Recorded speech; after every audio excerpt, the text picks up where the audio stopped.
Assalamualaikum warahmatullahi wabarakatuh. Alhamdulillahilladzi anzala ala abdihil kitab wa lam yaj'al lahu iwaja qayyiba. Qayyiman liyundhira ba'san syadidan min ladunhu wa yubashshiral mu'minin alladhina ya'maluna as-salihati anna lahum ajran hasanah.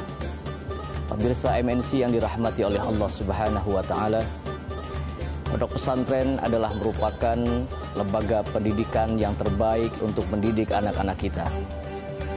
Karena pendidikan agama jauh lebih penting daripada pendidikan yang lain. Mendidik anak kita dengan membaca Al-Quran adalah sebuah kewajiban kita sebagai orang tua. Dan tempat pendidikan yang terbaik adalah pondok pesantren, karena pondok pesantren diasuh oleh seorang ulama yang bersanad, ulama yang memiliki guru yang bersambung hingga kepada Rasulullah Muhammad SAW. Apa tujuan kita menaruh anak di sebuah pendidikan pondok pesantren? Karena pesantren itu yang pertama memiliki kelebihan dan aturan-aturan yang tidak ada di lembaga-lembaga yang lain.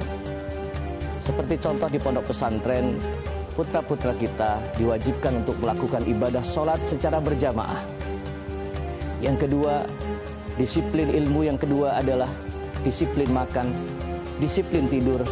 Dan kita, anak-anak kita, putra-putra kita di pondok pesantren itu diajarkan tentang kitab kuning agar tujuannya satu.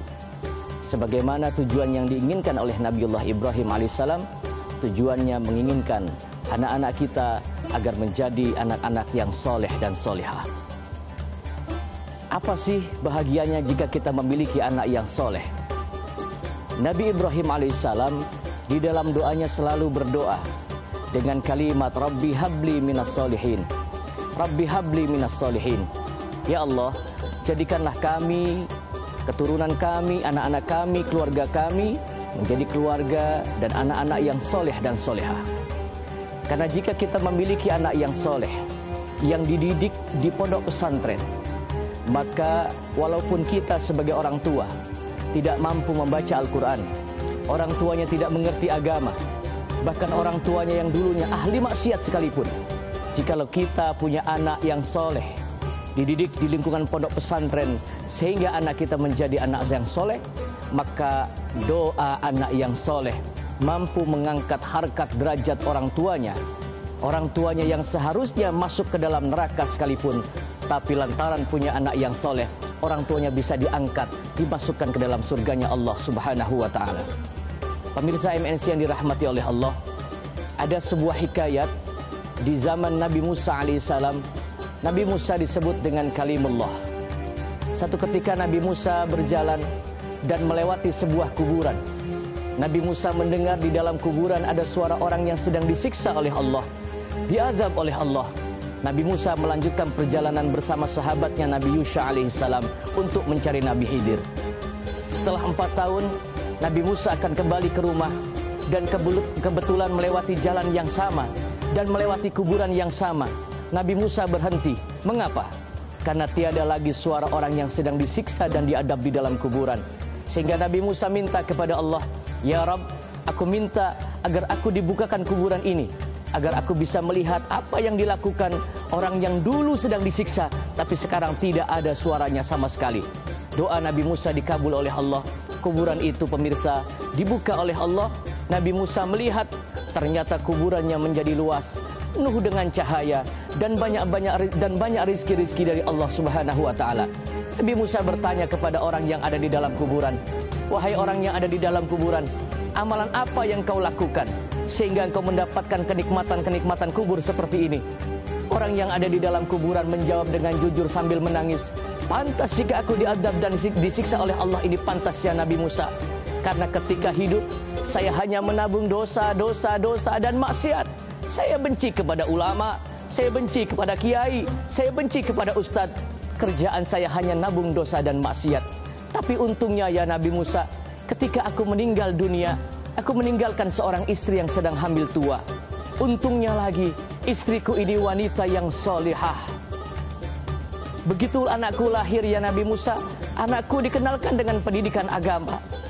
Anakku dimasukkan ke TPQ, anakku dimasukkan ke TPA, anakku dimasukkan ke dalam pondok pesantren ya Nabi Musa.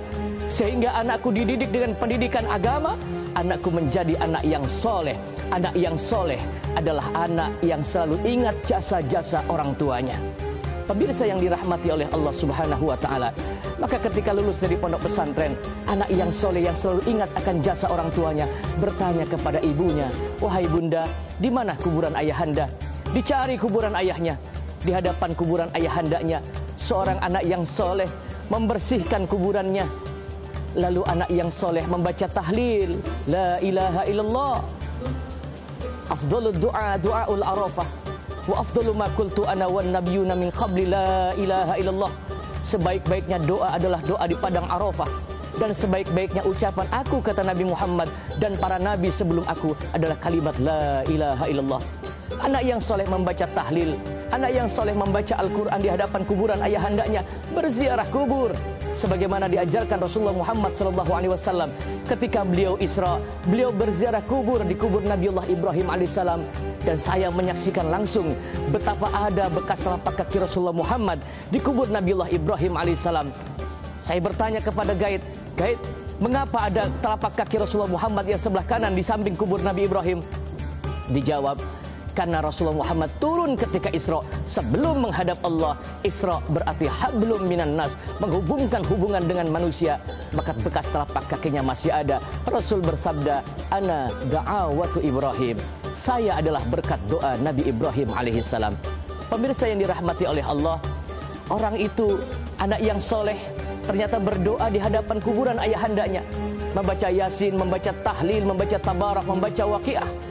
Setelah selesai bertahlil, berdoa, memohon, anak yang soleh berdoa memohon ampun kepada Allah dengan kalimat, Rabbighfirli dhunubi wali walidayya warhamhuma kama rabbayani shaghira. Ya Tuhanku, ampunilah dosa-dosa aku dan dosa kedua orang tuaku ini ya Rabb. Kasihanilah mereka ya Rabb. Kasihanilah ayahanda kami di dalam kuburan ini ya Rabb. Jikalau ayahku ini penuh dosa dan maksiat, ampuni ya Rabb. Jika ayahku hendaku dulu ketika hidup banyak dosa dan menabung dosa dan maksiat, maka ampuni ya Tuhan. Kasihanilah kami, kasihanilah orang tua kami ini, sebagaimana orang tua kami mengasihani ketika kami kecil. Ternyata doa anak yang soleh mampu mengguncang arasnya Allah. Allah perintah kepada malaikat Jibril, Jibril turun ke dunia, angkat siksa orang tuanya, gantikan dengan kenikmatan-kenikmatan kubur, karena jaminan doa daripada anak yang soleh dan solehah. Pemirsa MNC TV yang dirahmati oleh Allah Subhanahu wa Ta'ala, maka pondok pesantren adalah sebuah lembaga yang terbaik untuk mendidik anak-anak kita. Di pondok pesantren, anak-anak kita belajar Al-Quran.